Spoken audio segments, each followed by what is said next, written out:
Hello students, आज की हमारी वर्कशीट है वर्कशीट नंबर 41। और आज के वर्कशीट में हम लोग क्लास 9 के हिंदी विषय को पढ़ेंगे, जिसमें कि बच्चे काम पर जा रहे हैं।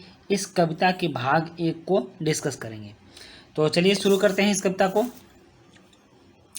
सबसे पहले जीवन परिचय जान लेते हैं उस कवि का जिन्होंने कि ये कविता लिखा है। तो ये हैं राजेश जोशी जी, और इनका जन्म मध्य प्रदेश के नरसिंह जिले में सन 1946 में हुआ था। राजेश जोशी ने एमएससी और एमए की डिग्रियां हासिल की और फिर एक बैंक में नौकरी करने लगे। पढ़ाई खत्म होने के तुरंत बाद ही उन्होंने पत्रकारिता आरंभ कर दी। राजेश जोशी ने कविताओं के अलावा कहानियाँ, नाटक, लेख और टिप्पणियाँ भी लिखीं।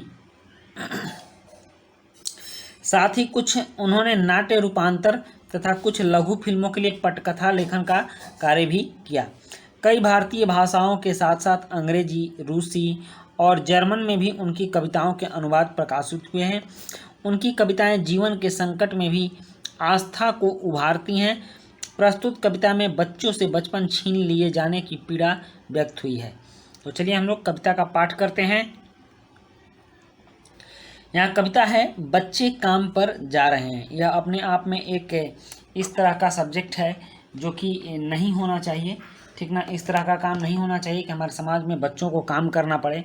तो इस व्यथा को कवि अपने कविता के माध्यम से दिखा रहे हैं, उन मजबूरियों को दिखा रहे हैं, समाज को आईना दिखा रहे हैं कि आखिर बच्चे काम पर क्यों जा रहे हैं,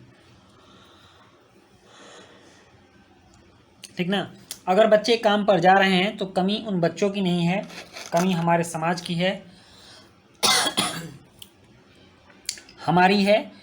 क्योंकि हम सबके रहते हुए और इस सरकार के रहते हुए, लोकतांत्रिक व्यवस्था रहते हुए छोटे छोटे बच्चों को इतनी ठंड में काम पर जाना पड़ रहा है। कवि को यही बात कचोट रही है। चलिए शुरू करते हैं। बच्चे काम पर जा रहे हैं, कोहरे से ढकी सड़क पर बच्चे काम पर जा रहे हैं। सुबह सुबह बच्चे काम पर जा रहे हैं। हमारे समय की सबसे भयानक पंक्ति है, भयानक है। इसे विवरण की तरह लिखा जाना चाहिए। इसे सवाल की तरह, काम पर क्यों जा रहे हैं बच्चे, ठीक। ये सवाल कवि करते हैं और कवि ये सवाल किसी व्यक्ति से नहीं, पूरे समाज से कर रहे हैं, सरकार से कर रहे हैं, हम सब से कर रहे हैं। काम पर क्यों जा रहे हैं बच्चे, इतनी ठंड में भी काम पर क्यों जा रहे हैं बच्चे। चलिए इसके भावार्थ को पढ़ते हैं। कवि ने कविता की प्रथम पंक्तियों में ही लिखा है कि बहुत ही ठंड का मौसम है और सुबह सुबह का वक्त है। चारों तरफ कोहरा छाया हुआ है, सड़कें भी कोहरे से ढकी हुई हैं, परंतु इतनी ठंड में भी छोटे छोटे बच्चे कोहरे से ढकी सड़क पर चलते हुए अपने अपने काम पर जाने के लिए मजबूर हैं। समाज में व्याप्त बाल मजदूरी जैसी समस्या पर चिंतन करते हुए कहा है कि हमारे समय की सबसे भयानक बात यह है कि छोटे छोटे बच्चों को काम पर जाना पड़ रहा है। इस बात को हम जिस सरलता से कह रहे हैं, यह कवि को और भयानक लग रहा है, जबकि हमें इसकी ओर ध्यान देना चाहिए और यह जानना चाहिए कि पढ़ने खेलने की उम्र में बच्चों को अपना पेट पालने के लिए यूं काम पर क्यों जाना पड़ रहा है। इसे हमें समाज से एक प्रश्न की तरह पूछना चाहिए कि इन छोटे बच्चों को काम पर क्यों जाना पड़ रहा है, जबकि इनकी उम्र अभी खेलने कूदने और पढ़ने लिखने की है। उनका कहना सही है। हमें समाज से पूछना चाहिए कि समाज क्या कर रहा है इन बच्चों के लिए, सामाजिक संस्थाएं क्या कर रही हैं इन बच्चों के लिए, हमारी सरकार क्या कर रही है इन बच्चों के लिए, जिनका कोई आश्रय नहीं है, जिनका कोई सहारा नहीं है, जो असहाय हैं और अपना पेट भरने के लिए इस ठंड में भी काम पर जाना पड़ रहा है। तो फिर हमारी सरकारों में बैठकर लोग क्या कर रहे हैं, हमारे समाज में बैठे सामाजिक लोग क्या कर रहे हैं, कभी उनसे ये प्रश्न पूछते हैं। तो बच्चों, इससे संबंधित कुछ प्रश्न हैं, उन प्रश्नों के उत्तर भी हम लिख लेते हैं। यहाँ पहला प्रश्न है, कविता की पहली 2 पंक्तियों को पढ़ने के बाद आपके मन में क्या विचार आते हैं, लिखिए।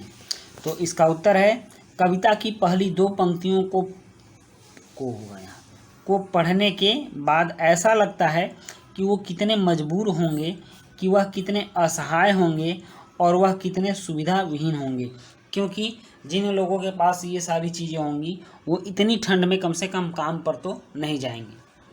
इसलिए उनकी मजबूरी झलकती है उन पंक्तियों में, उनकी असहायपन कितने असहाय वो दिख रहा है और कितने सुविधाविहीन हैं ये भी दिख रहा है। उसके बाद नेक्स्ट दूसरा प्रश्न है कि काम पर क्यों जा रहे हैं बच्चे। प्रस्तुत पंक्तियों में कवि इसे प्रश्न के रूप में क्यों देखता है। तो इसका उत्तर है, प्रस्तुत पंक्तियों में कवि इसे प्रश्न के रूप में इसलिए देख रहे हैं क्योंकि बचपन में काम पर जाना कहीं ना कहीं यह समाज की कमी है, यह सरकार की कमी है, यह हमारी अपनी कमी है। नेक्स्ट है, तीसरा प्रश्न है कि आपने बच्चों को कब कब और कहाँ कहाँ काम करते हुए देखा है। तो इसका उत्तर है, मैंने बच्चों को होटलों में, सड़क के किनारे और रेलवे स्टेशनों पर काम करते हुए देखा है। चौथा प्रश्न है, आपके विचार से बच्चों को काम पर क्यों नहीं भेजा जाना चाहिए, उन्हें क्या करने के मौके मिलने चाहिए। तो इसका उत्तर है, मेरे विचार से बच्चों की अभी खेलने कूदने की उम्र है, इसलिए उन्हें काम पर नहीं भेजा जाना चाहिए, उन्हें पढ़ने लिखने के अवसर मिलने चाहिए। तो बच्चों इस तरह से आपके वर्कशीट की सारी प्रश्न हो गए और आपकी वर्कशीट भी कंप्लीट हुई और मिलते हैं हम लोग नेक्स्ट वर्कशीट में। तब तक के लिए गुड बाय।